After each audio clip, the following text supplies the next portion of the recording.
Welcome to the BFC podcast with Andrew Loazo and Jackson Jeffries. We're gonna dive right into this. We're reviewing book one of the Paradise Lost book series, I guess you'll call it. And jump right into it. The summary of the first book is that basically first box is basically it starts off with the Garden of Eden with Adam and Eve eating the forbidden fruit. As a result, God sent upon death and suffering to the world. That is until one greater man will restore the humanity and purity to the world. The theme of the first passage is disobedience and revolt because Adam and Eve disobey God. That sucks. 4. The second box.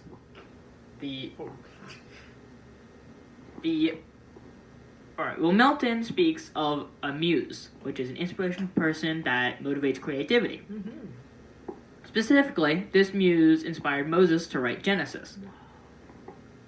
Thank you. He also wants eternal providence to deliver God's message. The passage fits the theme of hierarchy and order because it talks about asserting eternal providence. Yeah. And justifying the ways of God to men. Yeah. I thank you for the sound effects. That really added to this. That was nice. I was like an MC. All right. So for the third box or third passage summary thing,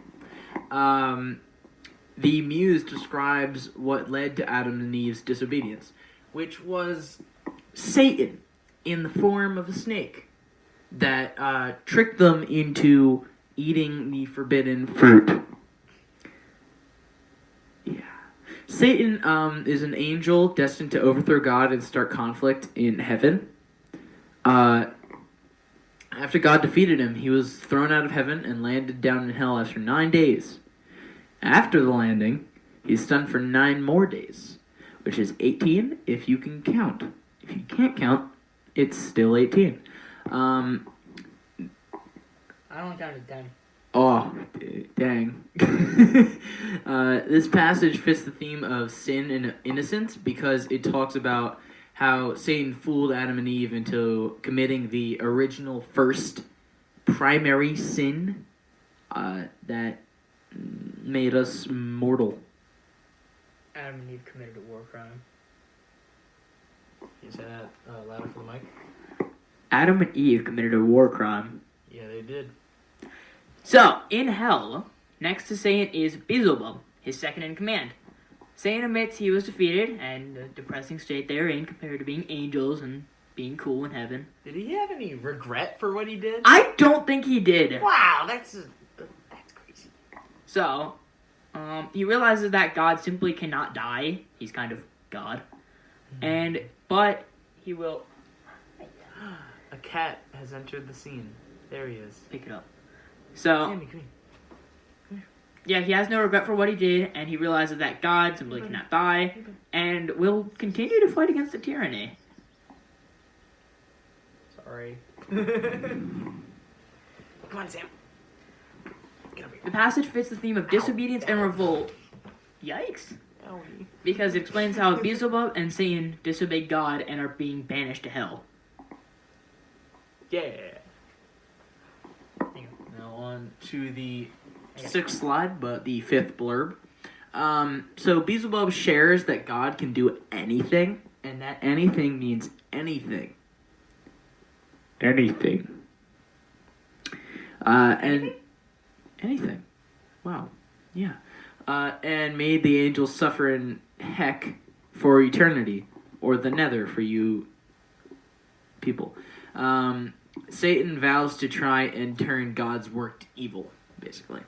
The theme of this is also disobedience and revolt, because they plan to rebel against God for making them suffer in heck, and doing so out of their own choice. Now, back to Andrew. for the next slide. I got it still. So I'm doing 6, right? Yes, you're doing 6. So Milton describes Satan's size as like a whale. Hi. Still, they were able to fly over the desolate area, which they don't do out of the heavenly power that they had given from God, but they do it out of their own strength and grit and determination. So, this explains free will, because they're able to fly out of their own strength, and not the heavenly powers that they once had, meaning they don't need God. Sam hurt me. How did he hurt you? He clawed me. Alright, y'all ready for me to read number 8? Number 7. 7 spelled Sevin, as an alpha would do it. Satan is upset about the state of heck, and plans to make heaven out of heck. Hell. He wants to rule hell to make the best of the situation. Beelzebub suggests that he summons his army as well. Yeah. The theme of this is hierarchy, because Satan is leading, becoming the ruler of hell, and taking control to fight against God. Ain't that a fun thing, Andrew? Yeah. It's really fun. Now, Facts. on to the next one. Satan is like really affectionate. Meow. Alright. Satan announces that. Satan announces that. What was that? Satan announces that he will rule hell, and all of the banished angels shall fight again. They comply, and Milton shares that all of their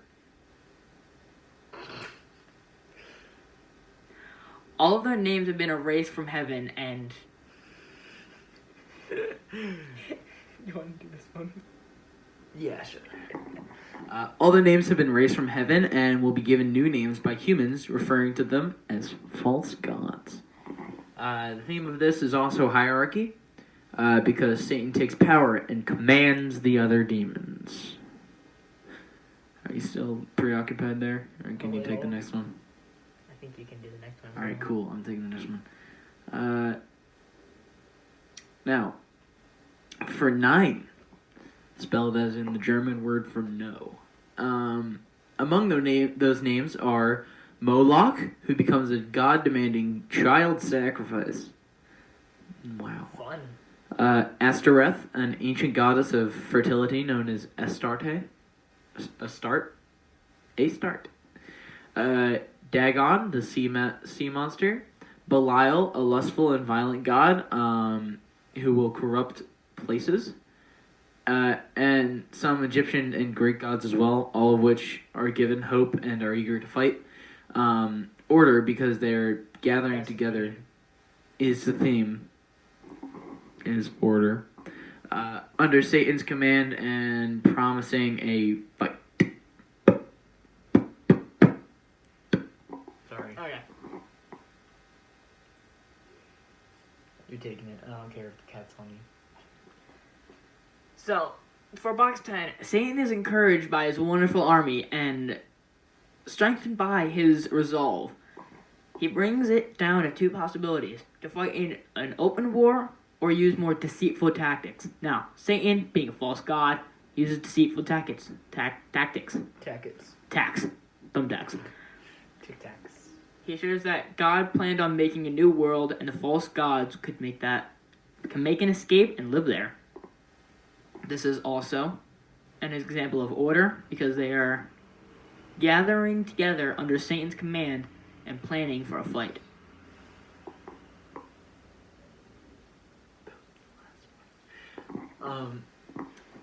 So for blurb 11, Satan and the rest start to dig out, unearthing raw materials such as gold, encouraged by Mammon, a devil who always have admired the ground. They keep digging. Milton warns the reader not to admire the riches, as they are only vanity and hold no value other than in human life, in which they will most likely exist in. The theme of this is free will because they're doing what they want to and dig up the land. And they dig up the land doing what they want to. Take it away, Andrew. Back to you, Hans. The demons built a temple greater than any other human-made structure. They did this rather quickly, too. That's also written. This was done by Mulciber. That one. Who becomes Hephaestus and is thrown out of Olympus by Zeus. The temple is called Pandemonium, meaning all demons. All of the demons change size and go into the temple to start their debate. This wraps it around to disobedience and revolt, because this is the demons revolting against God's wishes and taking over Earth. Boom. That's right. And that was the Big last slide. battle. That was the last slide. We hate to go, but we'd love to leave. That's I don't think that's how it works. yeah. You don't by chance have a ukulele, do you? Hold on. Wait here while I go fetch equipment. You have any words?